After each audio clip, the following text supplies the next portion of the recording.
Hello friends, welcome back to my channel. This is Marella V. Do you have old clothes at home?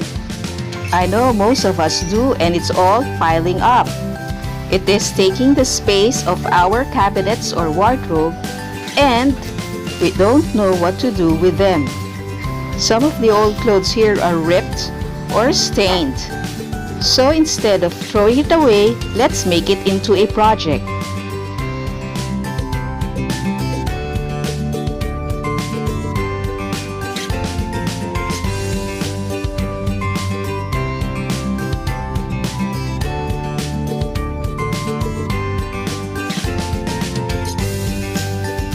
Shout out to Trisha Pearl, MD Diestro, Lifestyle Official, Shaila Marie, Diso, Dan Ray, and Anne Maristela. For this project, we need an old cloth. For me, a pair of shorts, something that is a shaped circle, scissors, needle and thread. Thread should be somehow the same color of your cloth. In cushion so that you would not misplace your needles, and a ball pen. If you have all this in hand, we can start. Turn the garment inside out. We will be using this part to mark our circles.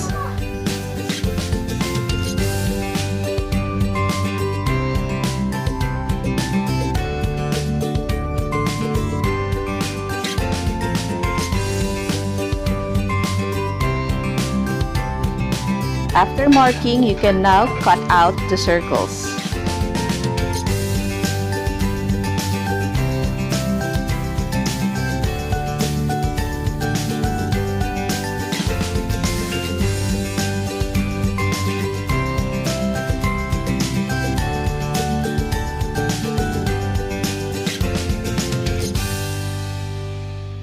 Here, I have prepared several more.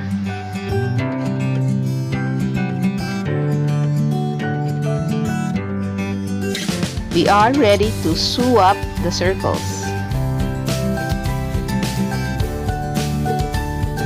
You need to fold a small part and make a running stitch. Folding the small part will avoid the cloth to fray.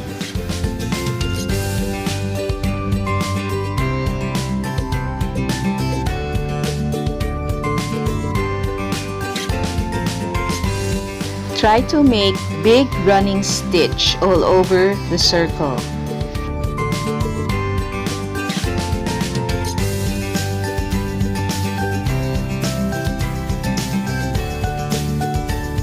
When done, we will pull the thread so that it will gather together and form something like this. Now you have made a yo-yo kilt.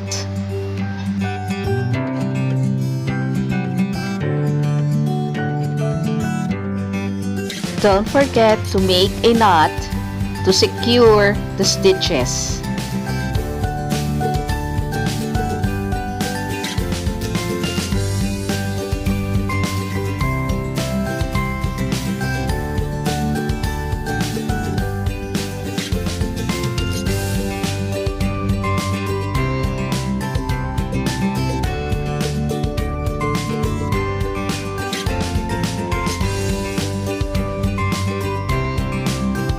Make enough yo-yo kilts for your project.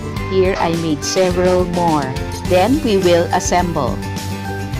By the way, I forgot to mention our project will be a centerpiece or a table mat. To attach the yo-yo kilts together, you need them to face together like this. Then, make a stitch on one part.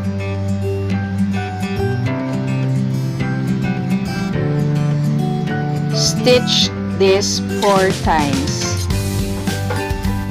After, you make a knot. All yo-yos are attached this way.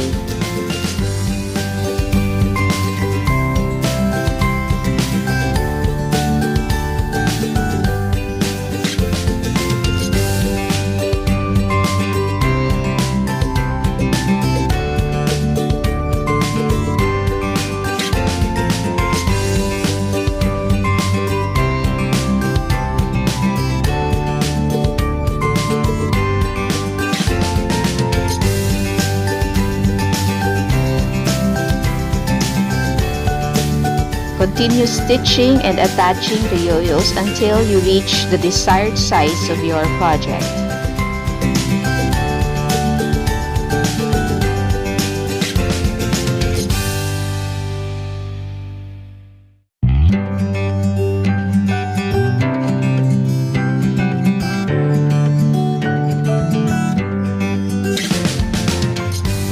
Here I will be making a table mat or a centerpiece.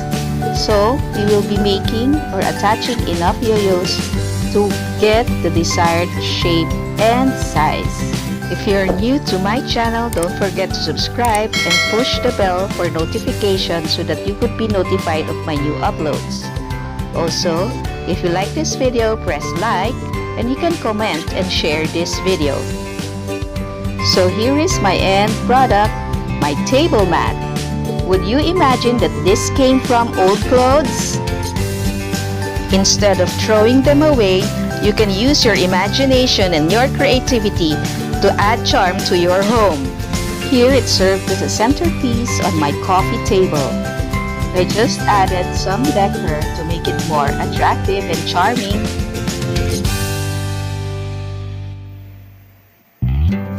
Here, I made another set and made it into a placemat for the dining table.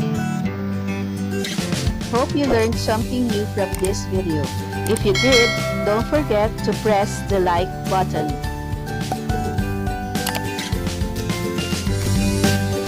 Have a nice day and thank you for watching. Bye-bye!